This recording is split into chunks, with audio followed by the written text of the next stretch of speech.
लेकिन ये क्या, रजतपुर गांव के बुजुर्ग अफजल चाचा को उनके बेटे आमिर ने उन्हें बिस्तर समेत घर से बाहर रहने को मजबूर कर दिया, वो भी इस वजह से कि उन्हें टीबी है।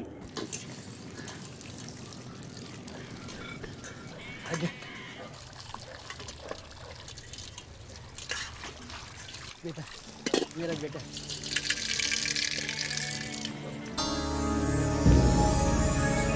क्या बहू? चलो बेटा, मैंने तेरे लिए मीठी मीठी खीर बनाई है, पापा के साथ खेलो, मैं अभी देती हूँ। अरे देख बेटा, वो देख चिड़िया, देख चिड़िया। हाँ बेटा, वो देख वो कितनी अच्छी चिड़िया है। नहीं बेटा, इधर देख, हो देखो देख। हाँ बेटा देख, अच्छी है ना।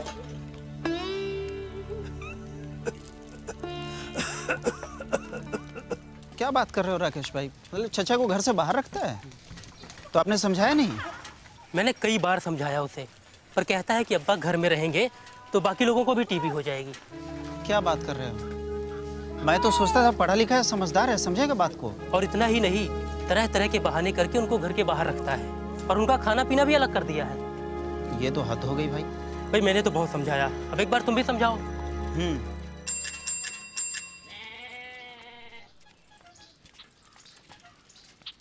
चाचा आदाब। आदाब आदाब बेटा। और तबीयत कैसी है? बस अल्लाह का शुक्र है, और तेरी भी मेहरबानी है बेटा कि तू घर पर आकर दवाई पहुंचा देता है। अरे नहीं नहीं चाचा, ऐसी कोई बात नहीं है। अस्सलाम वालेकुम चाचा जान। मैं मेहताब, खान साहब का छोटा लड़का। वालेकुम सलाम बेटा, तू शहर से कब आया और तू डॉक्टर बन गया कि नहीं? अरे नहीं चाचा, अभी कहाँ, अभी तो दूसरा साल ही खत्म हुआ है।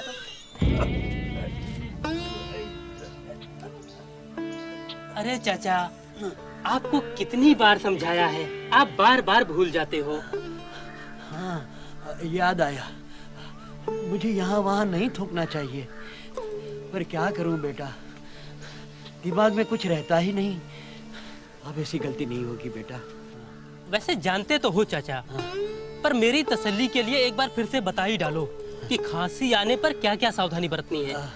एक तो जब कभी भी खांसी आ जाए तो मुंह पर साफ कपड़ा रखना चाहिए, और दूसरा कि जब कभी भी थूकना हो तो किसी गड्ढे में थूककर उसके ऊपर मिट्टी डाल देनी चाहिए। बिल्कुल चाचा, और अब तो आपको दवा लेते हुए दूसरा महीना शुरू हो गया है। और हाँ, याद है ना, 2 महीने पूरे होते ही बलगम की जांच कराने नजदीक के डॉट सेंटर जाना है, और दवा बीच में नहीं छोड़नी, क्योंकि ऐसा करने से टीबी बिगड़ सकती है और इलाज कठिन हो जाता है। अरे मेहताब, तू कब आया? 2 दिन हो गए भाईजान। आइए। अपने चचा जान को घर से बाहर क्यों रखा हुआ है? वो टीबी ऐसी बीमारी नहीं है कि डर के मारे मरीज को घर से बाहर निकाल दिया जाए। और राकेश भाई तो बता रहे थे कि चचा की हालत में पहले से काफी सुधार है। और भाईजान, एक बार इलाज शुरू हो जाए तो मरीज से संक्रमण का खतरा बिल्कुल नहीं रहता। इसलिए चचा की जगह घर के बाहर नहीं, अंदर है। मगर कुछ नहीं, मैं मेडिकल साइंस का स्टूडेंट हूं ना, तो इतना तो मुझे पता है।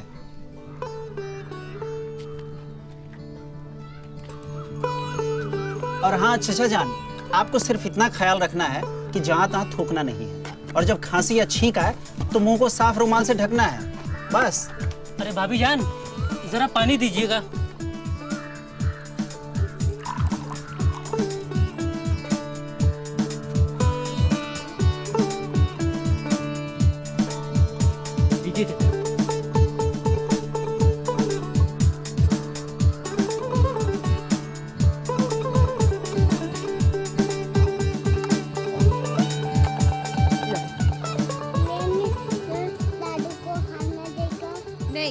दादू अब से हमारे साथ ही खाएंगे और हमारे साथ ही रहेंगे अंदर।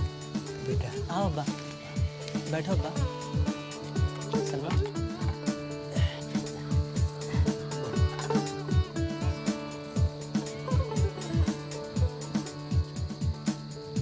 दादू को खाना खिलाओ बेटा।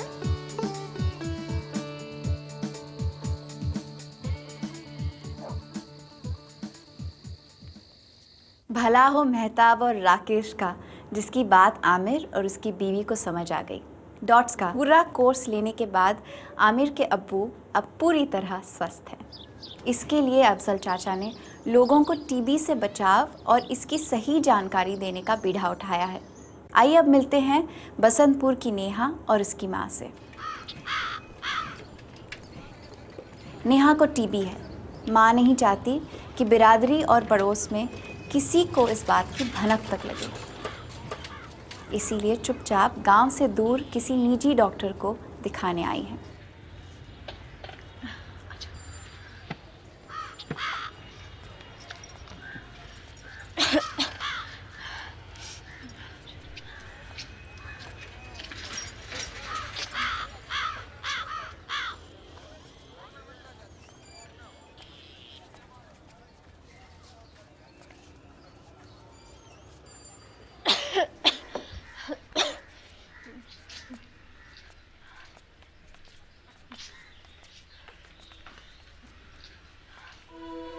बहन जी, अरे बहन जी, अरे नमस्ते बहन जी, कैसे हैं आप यहाँ? सब कुशल तो है? दरअसल मेरी ननद की सास को सांस की ज़्यादा तकलीफ रहने लगी है। सुना है कि ये डॉक्टर बहुत अच्छी है, तो इनसे ज़रा सलाह मशवरा कर लिया जाए। आखिर अपने तो अपने ही है ना, क्यों बहन जी?